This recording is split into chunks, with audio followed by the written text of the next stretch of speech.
আসসালামু আলাইকুম ভিউয়ার্স, আজকে আমি ডিম আর ময়দা দিয়ে নরম তুলতুলে রেসিপি শেয়ার করব। ভিডিওটি আশা করি ভালো লাগবে, সম্পূর্ণ দেখতে থাকেন।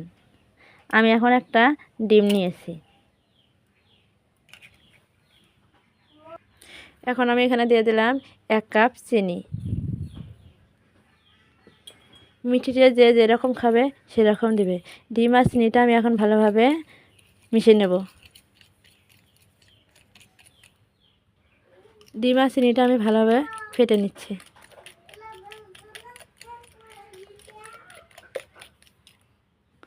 এখানে স্বাদ বাড়ানোর জন্য আমি এখন দিয়ে দিলাম সামান্য পরিমাণ লবণ। এখন দিয়ে দিলাম 1 কাপ সয়াবিন তেল।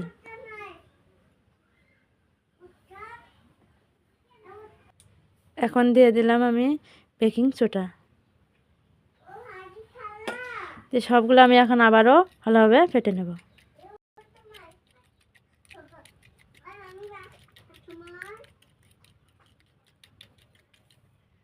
এখন আমি দিয়ে দিলাম 1 কাপ ময়দা।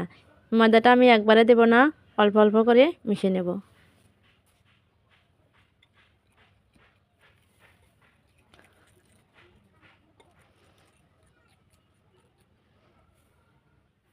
এখন আমি বাকি সবগুলো ময়দা দিয়ে দিলাম।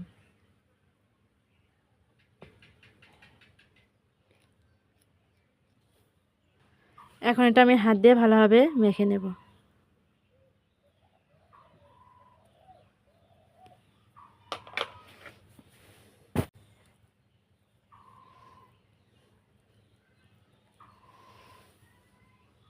এটা বেশি নরমও না, বেশি ভারীও হয়নি। এটা এখন রেডি হয়ে গেছে। এটা আমি এখন বানিয়ে নেব। কড়াইতে আমি এখন পর্যাপ্ত পরিমাণ তেল দিয়ে দেবো ভাজার জন্য। এটা ডুবান্ত তেলে ভাজলে অনেকটা সুন্দর আসে।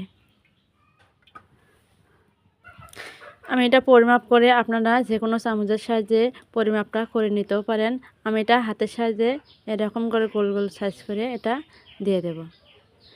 তেলটা বেশি গরম করব না, হালকা গরমে এটা এভাবে দিয়ে দেব।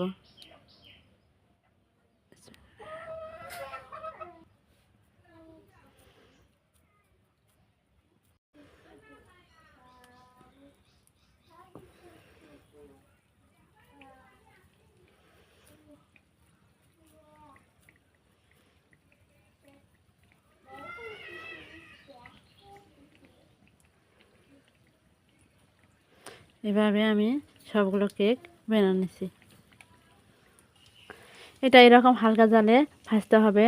বেশি জাল দিলে কালার হয়ে যাবে ঠিকই, কিন্তু নিচে কাঁচাই থেকে যাবে।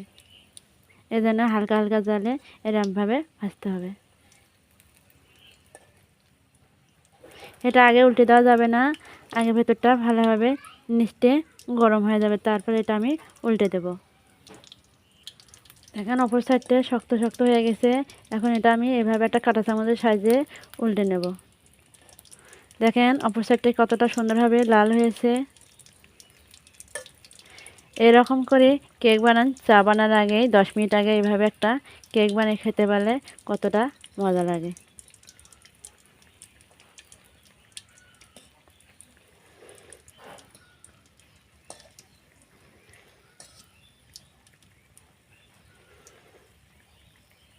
এটা হাই হিটে ভাজবেন না, মিডিয়াম জালে ভাজতে হবে। দেখেন কেকটা কতটা সুন্দর হয়েছে।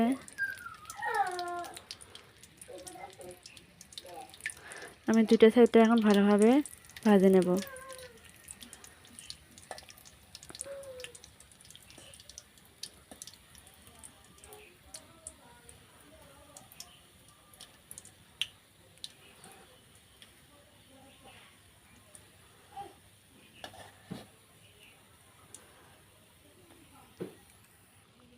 দেখেন কেকগুলো হয়ে গেছে। এখন এটা আমি উঠে নেব।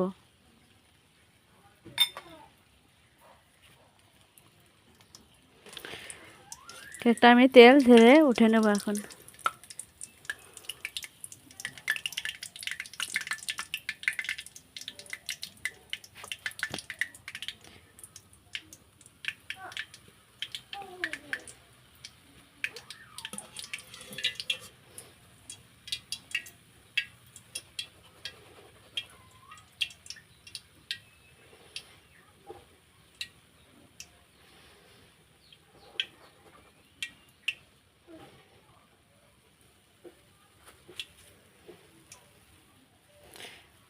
দেখেন কতটা সুন্দর হয়েছে, নরম তুলতুলে।